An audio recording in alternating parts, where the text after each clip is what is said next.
Paulo Costa, guys, he's talking about, or at least his manager came out on his behalf and said he for sure will compete at middleweight next. No light heavyweight. Don't even bring it up. This decision is made. Okay.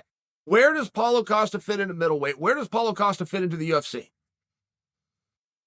I'm asking that question. It will never cease to irritate me when a manager has an interview and he comes out and he talks about his athlete, but does not give us, the audience, anything to work with. I mean, knowing what weight class Paulo's at, it's a relevant piece. I'll give the manager some credit there. But to not follow it up with a name, not to call out anybody, not to say, well, Strickland and Jack are about to fight. We're taking a good look at the winner of that. I mean, give us something. It will never cease to annoy and equally as much confuse me. Missed opportunity. All right. But Paulo Costa at 185 pounds. Now, I have a long relationship with Paulo Costa. When I did the Ultimate Fighter in Brazil, Paulo was there. Nobody had an attitude as good as Paulo Costa. And the way that works, right? You guys have watched The Ultimate Fighter, and the coaches will, I think there's a toss of the coin to see who gets to go first, but you'll start picking your team. Okay, just like kickball on recess when you were a little kid. Him, until nobody's left. Those are the teams, and off you go. Vanderlei was the other coach. Vanderlei and I both got a stack of papers before the guys did the fight to get into the house. So we know nothing about them. We're not introduced to them. We're actually kept in separate rooms. So it was a mechanism in place with the spirit of giving Vanderlei and I an equal playing field of picking our teams, which was nothing. However, the one caveat to the nothing is we did get a sheet on each guy. And each guy would have a beautiful resume. You'd have their age and their weight and their hometown and their trainer and their training partners. And if their training partners were somebody of some level of significance, by example, Junior Dos Santos worked out with Shoeface, you would have a quote from Junior Dos Santos. You would have their record, and most of them had come through something called Jungle Fight, put on by Waleed Ismail, a very big deal in Brazil, real place to get guys exposure and opportunity, start to get them some experiences. These guys all had records. Jungle Fight champion, Jungle Fight number 3 ranked, 4-2 in Jungle Fight, whatever it was. On Paulo Costa's, it came out powerlifter. That was it. Everybody had a beautiful page. Paulo Costa's, powerlifter. I remember turning my head, what is this? I'm sitting by Vinny. I said, Vinny, what is this? Come on, you must know this guy. Vinny said, Chael, I've never seen him powerlift. I mean, I saw him in the back. He's big and strong. He looks like a powerlifter. Now, I bring that to you because he didn't have a big background, and there was not a question of who the most curious guy was on that set, on that season. It was Paulo Costa. There was not a question of who spent more time. When I tell you every single day Paulo Costa was the last one to leave practice, I do not say that with exaggeration. He would not leave until everybody else was gone, and then he still didn't want to leave, and you'd have to throw him out. And we're filming a TV show, right? What he's treating as a workout room, and he did it right. It was a workout room for him, but for other people is a set. So he was on Vanderlei's team. They get done training. My team's supposed to roll in. We've got a set. We got camera. We got full production. He's still in the room. We can't come in until he gets out. Somebody would have to throw him out every single day. And I thought it was an act. I thought this is a guy that knows cameras are rolling, that knows Dana White is going to assess this, wants to show his interest, wants to show his work. I had no problem with it. I just didn't think it was sustainable. Over time, Paulo Costa, who's the only thing to put on his resume, which just says powerlifter, goes 15-0 and becomes the #1 contender in the UFC. And when I talk to his coaches, Captain Eric, by example, or even Henry Cejudo, who's a teammate in the room, they tell me that it's still that way with him now. We have to kick him out of the room. Henry Cejudo has told me they have literally gone, they've told him to leave multiple times and he hasn't left. They're afraid that he's grinding himself down. Overtraining is something more that people will say so that they can be lazy.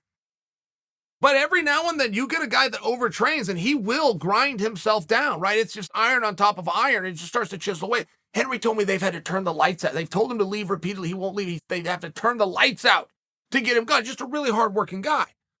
And you can see where Paulo deserves so much credit. I mean, if you're taking that, if you're curious and you give your best every day and you put in more time than anybody else, you can see where you can be so successful. So I'm very proud of Paulo Costa. And I'm very proud to come and share these stories with you guys.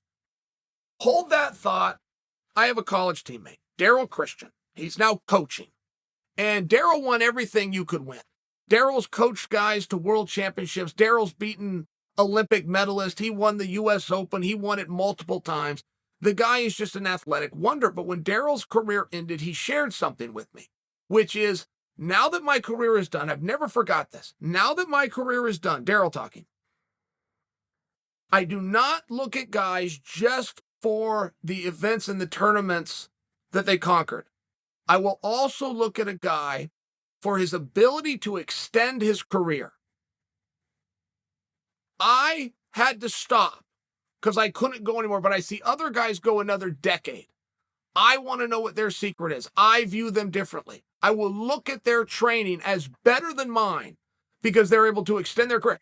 It was a big statement, and I remember it. And he told me this like 5 or 6 years ago, but I've never forgot that. And when I do look at Paulo Costa, and I'm trying to get in conjunction with what Coach Christian's talking about, I see that weight cut as a problem.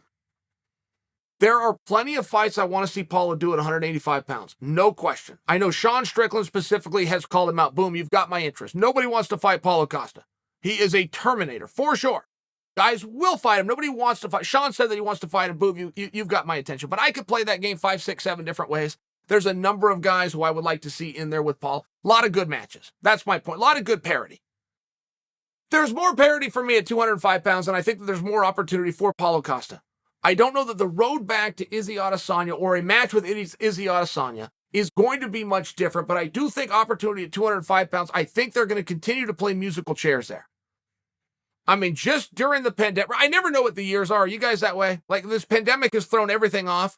It's hard for me. I follow college wrestling. I don't know who's a junior versus a senior now. Then the NCAA made rules and they threw the whole thing out. Like, everything's gotten weird. But just within the pandemic, Jon Jones had the belt, gave it up. Jan comes in and grabs the strap. He passes it to Glover Teixeira, who has a row of killers in front of him. I mean, I just think there's going to be some real musical chairs. I think we're going to continue to see some momentum and movement at 205 pounds. And I think Paulo fits in very well there. And I will tell you, you do not just have the opponent that the world watches you have under the unified rules in that steel cage. You have just as hard of an opponent the day before, known as the scale. What you have to do from a physiological standpoint, from mental capacity, from lifestyle changes to make those weights, particularly and looking the way that Paulo does, chiseled out of stone, big and strong. Rumor is he gets up to close to 230 pounds. Now you're talking about cannibalizing your own body. You're talking about going and lifting weights to put on muscle, knowing full well that you're going to cannibalize and eat that muscle away to get down to the weight class, right? It starts to be one of these weird philosophical games of why are we doing that? Why not just go 205 pounds? So that is my concern with Paulo. I'm sitting over here. I don't really have any standing in this matter, but I do have an opinion. I'm sharing it with you. I would like to see him extend his career, which I do believe could effectively be done 2, 3, maybe as much as 6 years just by going to 205 and not having to battle that scale to the extent that he's battling it now. It can literally put a half a decade on your career and maybe even more. Just that one thing, that one stress that you take off of your body will get that body to hold up 5, 6, 8 years more. I think that should be considered, not to mention the parity, not to mention his ranking isn't going to change. Paulo's one of the top guys at 185. I think we can all agree Paulo's going to walk in and be one of the top guys at 205. It's just food for thought. Nothing's decided yet because Paulo doesn't have a contract. And even though the manager has let us in on something, which is no, we're pretty dead set and this is what we're going to do. We have a contract for middleweight. We're going to honor that contract. Even though we've been told that, I think that there's still a little bit room for discussion because it's not done yet. There's no fight signed yet. It's the only news we've had on Paulo Costa. Nothing has come out in a period of time. He was a media darling for a period, and he kind of slipped away, and now he's coming back. I think that's exciting. I love to watch Paulo compete. I would like Paulo to at least consider the pros and the cons between middleweight and light heavyweight, and I think if you do that math correctly, if you come to the same calculations as me, you're a light heavyweight.